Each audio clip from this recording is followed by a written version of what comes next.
I'm Jonathan from Rupert Neve Designs, and today I'm going to show you how to set up, load, and connect your new R6 500 series rack. The R6 has 6 slots and plenty of power for your 500 series modules.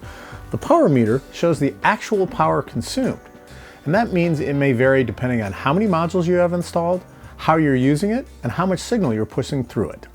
If some of the modules you're using are unshielded and not fully enclosed, you may in fact not want to put them right adjacent to the power supply. Even though the R6 power supply is fully double shielded, you might want to put them in one of the other slots. Now it's time to load your R6 rack. Generally, it's easier to start from one end or the other. First, gently slide the module in place, making sure the mating connector slides in the back. Now it's time to screw your module into the rack. Take either the screw that came with your module or the one supplied with the R6 rack and gently position them and start to thread them in and tighten it up.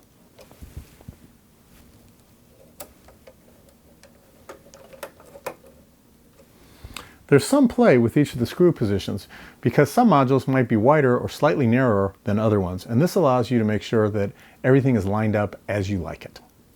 If you want to link 2 modules for stereo operations, depending on the module, you'll either want to use a link cable to connect between the 2 modules or move the jumper at the back of the R6 from the off position to the on position.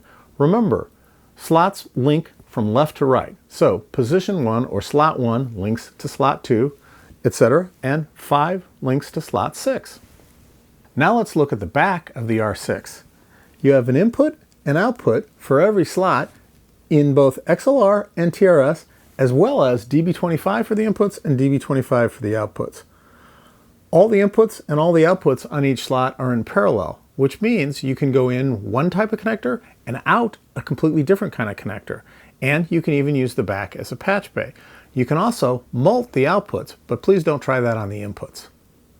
One of the really cool features of the R6 is that you can create your own channel strip with 500 series modules.